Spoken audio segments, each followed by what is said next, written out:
అనగనగా ఒక ఊరిలో రామయ్య లక్ష్మి అనే ఇద్దరు దంపతులు నివాసం చేస్తూ ఉండేవారు. వారు కూలి పని చేసుకొని వాళ్ళ జీవనాన్ని సాగిస్తూ ఉండేవారు.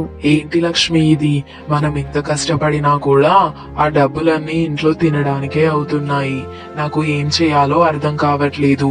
ఇలా అయితే మన అప్పులు ఎలా తీరుతాయి, మన కష్టాలు ఎలా తీరుతాయి? ఏం చేయాలో నాకు అర్థం కావట్లేదు లక్ష్మి. ఏం చేస్తామండి, కూలి పని చేయండి ఇల్లు గడవదు. ఏం చేస్తాం చెప్పండి? ఏదైనా వ్యాపారం పెడదాము అంటే అంత డబ్బు కూడా మన దగ్గర లేదు. లక్ష్మి, మనం ఇలా కూలి పనికి వెళ్ళడం వల్ల అవి ఇంట్లోకే ఖర్చు అవుతున్నాయి, ఇంట్లో తినడానికే ఖర్చు అవుతున్నాయి. ఇలాగైతే మనం అప్పులు ఎప్పుడు కూడా కట్టలేము లక్ష్మి. అందుకని మనం ఒక వ్యాపారం చేద్దాం. వ్యాపారం చేయాలి అంటే చాలా డబ్బులు కావాలి. అంత డబ్బు మన దగ్గర ఎక్కడుంది? అదే లక్ష్మి, నాకు అర్థం కావట్లేదు. ఏదో ఒకటి చేసి మనం ఏదో ఒక వ్యాపారం చేయాలి. లేదంటే ఇలా కూలి పని చేసి మన జీవనాన్ని సాగించడం చాలా కష్టం అవుతుంది లక్ష్మి. అవునండి, మనం ఏదో విధంగా ఏదో ఒక వ్యాపారం పెట్టుకోవాలి. ఏమండి, మన పెరట్లోకి వెళ్లి తోటకూర తెంపుకొద్దాం పదండి. అలాగే లక్ష్మి, పద వెళ్లి తోటకూర తెంపుదాం అని రామయ్య లక్ష్మి వాళ్ళ పెరట్లో ఉన్న తోటకూర తెంపడానికి వెళ్తారు. లక్ష్మి, మన పెరట్లో చాలా తోటకూర కాసింది. అవునండి, ఇంత తోటకూరని మనం తినలేము కదా, అందుకని చుట్టుపక్కల వాళ్ళకి తోటకూరని ఉచితంగా ఇద్దాం అనుకుంటున్నాను. అలాగే లక్ష్మి, నువ్వు తోటకూర తెంపి కూర చెయ్యి, నేను రంగయ్య దగ్గరికి వెళ్ళొస్తాను. రంగయ్య దగ్గరికి ఎందుకండి? మనం వ్యాపారం పెట్టడానికి రంగయ్యని అప్పడుగుదాం అనుకుంటున్నాను లక్ష్మి. రంగయ్య ఏమైనా డబ్బులు అప్పుగా ఇస్తాడేమో అడగడానికి వెళ్తున్నాను. అవునా? అలాగే అడిగిరండి, వెళ్ళండి. రామయ్య అక్కడి నుండి రంగయ్య దగ్గరికి వెళ్తాడు. ఏంటి రామయ్య ఇలా వచ్చావు? మీ దగ్గరికే వచ్చాను రంగయ్య గారు. ఏంటి నా దగ్గరగా? దేని గురించి వచ్చావు రామయ్య? ఏంటి చెప్పు. రంగయ్య గారు, నేను లక్ష్మి కూలి పనికి వెళ్ళిన డబ్బులు మాకు ఇంట్లో తినడానికే ఖర్చు అవుతున్నాయండి. ఇంకా మాకు బయట చాలా అప్పులు ఉన్నాయి. అవి ఎలా తీర్చాలో మాకు తెలియట్లేదు. అందుకని మేము ఒక వ్యాపారం పెట్టుకుందాం అనుకుంటున్నాం రంగయ్య గారు. అవునా, చాలా మంచి ఆలోచన ఆలోచించారా. ఒక అడుగు ముందుకేసి ఆలోచించారు. వ్యాపారం పెట్టండి, పర్వాలేదు. కానీ ఆ వ్యాపారం పెట్టడానికి మా దగ్గర డబ్బు లేదు రంగయ్య గారు. మీరేమైనా డబ్బులు అప్పుగా ఇస్తారేమో అని అడగడానికి వచ్చాను. మళ్ళీ మీ డబ్బులు మీకు ఇచ్చేస్తాను రంగయ్య గారు. అవునా, డబ్బుల కోసం వచ్చావా? ఇంతకీ ఏ వ్యాపారం పెడుతున్నావురా? ఇంకా ఏ వ్యాపారం పెడదామని అనుకోలేదండి. ఏదైనా కూరగాయల వ్యాపారం పెడదాం అనుకుంటున్నాను. ఏ వ్యాపారం పెడుతున్నానని అనుకోవట్లేదు అంటున్నావు, కూరగాయల వ్యాపారం పెడతాను అంటున్నావు. ఏంట్రా అసలు నువ్వు ఏ వ్యాపారం చేద్దాం అనుకుంటున్నావు? అదే తెలియట్లేదు రంగయ్య గారు. ఏదైనా ఒక వ్యాపారం చేద్దాం అనుకుంటున్నాను, కానీ ఏ వ్యాపారం చేయాలో తెలియట్లేదు. ఈ మధ్య ఆకుకూరలకి చాలా డిమాండ్ ఉందిరా. ఆకుకూరలకి రేటు చాలా ఎక్కువగా ఉంది. నా మాట విని ఆకుకూరల వ్యాపారం చెయ్యి.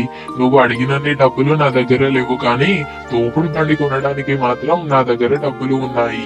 ఇదిగో ఈ డబ్బులు తీసుకో, మళ్ళీ నువ్వు డబ్బులు నాకు తర్వాత ఇచ్చేవు అని రంగయ్య తోపుడు బండి కొనుక్కోవడానికి రామయ్యకి డబ్బులు ఇస్తాడు. రామయ్య డబ్బులు తీసుకుంటాడు.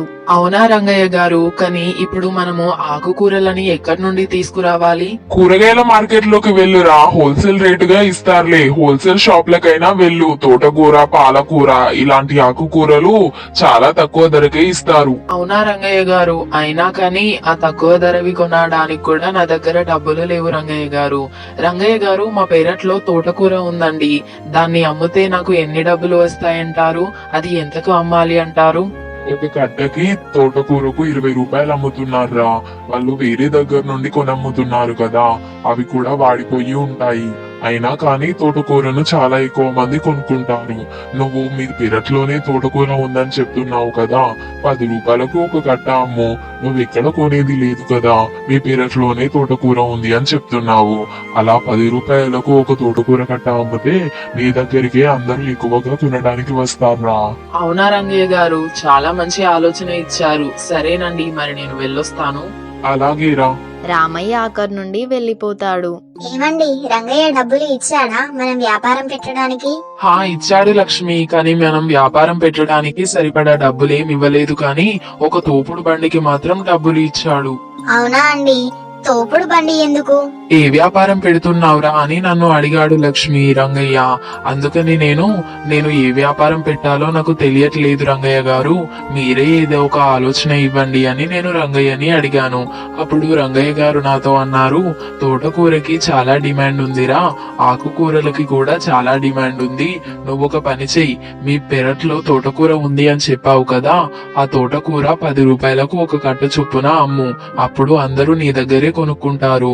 బయట తోటకూరకి ఒక కట్టకి 20 రూపాయలు అమ్ముతున్నారా, వాళ్ళు వేరే దగ్గర కొని అమ్ముతున్నారు కాబట్టి అంత రేటు తీసుకుంటున్నారు. నువ్వు మీ పెరట్లోనే తోటకూర ఉంది అని చెప్పావు కదా, అందుకని 10 రూపాయలకి ఒక కట్ట అమ్ము, అందరూ నీ దగ్గరికి కొనడానికి వస్తారు అని చెప్పాడు లక్ష్మి. అవునా అండి, చాలా మంచి ఆలోచన చెప్పాడు. నాకు కూడా ఈ ఆలోచన నచ్చిందండి. మనము 10 రూపాయలకు ఒక కట్ట అమ్మితే అందరూ మన దగ్గరికి కొనడానికి వస్తారు. మనము వీటిని ఏం డబ్బులు పెట్టి సంపాదించింది కాదు కదా, వాటికి అవే మొలిచి ఇలా తోటకూరని ఇస్తున్నాయి. మనము 10 రూపాయలకి ఒక కట్ట అమ్మడంలో తప్పు లేదండి. నాకు కూడా అదే అనిపిస్తుంది లక్ష్మి. నేను రేపు ఉదయాన్నే సిటీకి వెళ్లి ఒక తోపుడు బండి కొనుక్కొని వస్తాను. మనము రేపు సాయంత్రం నుండి తోటకూర అమ్ముదాము. అలాగేనండి, మీరు సిటీకి వెళ్లి తోపుడు బండి కొనుక్కొని వచ్చేసరికి నేను తోటకూరను కోసి ఉంచుతానండి. తోటకూర కట్టెలు కట్టి ఉంచుతాను. మీరు వచ్చాక ఆ తోటకూరని ఆ తోపుడు బండిపై వేసుకొని ఊరంతా తిరిగి తోటకూర అమ్మి తీసుకుని రండి. అలాగే లక్ష్మి. మరుసటి రోజు రామయ్య సిటీకి వెళ్లి ఒక తోపుడు బండిని కొనుక్కొని వస్తాడు. లక్ష్మి, నువ్వు ఒకసారి బయటికి వచ్చి చూడు, తోపుడు బండిని కొనుక్కొని వచ్చాను. ఏమండి, చాలా మంచి పని చేశారు. తోపుడు బండిని కొనుక్కొని వచ్చారు. రండి, మీకు భోజనం పెడతాను. అలాగే లక్ష్మి. లక్ష్మి రామయ్యకి భోజనం పెడుతుంది. నువ్వు తోటకూర కట్టలు కట్టాను అని చెప్పావు కదా, ఆ తోటకూరని ఆ బండిపై అమర్చిపో.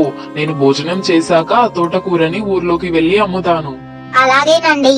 లక్ష్మి అక్కడి నుండి వెళ్లిపోతుంది. రామయ్య భోజనం చేస్తూ ఉంటాడు. కాసేపు అయ్యాక లక్ష్మి మళ్ళీ తిరిగి వస్తుంది. ఏమండి, తోటకూర కట్టలన్నింటినీ ఆ తోపుడు బండిపై అమర్చానండి. రామయ్య భోజనం తినడం పూర్తవుతుంది. లక్ష్మి, ఇక నేను ఊర్లోకి వెళ్లి తోటకూర అమ్ముతాను. అలాగేనండి, వెళ్ళిరండి.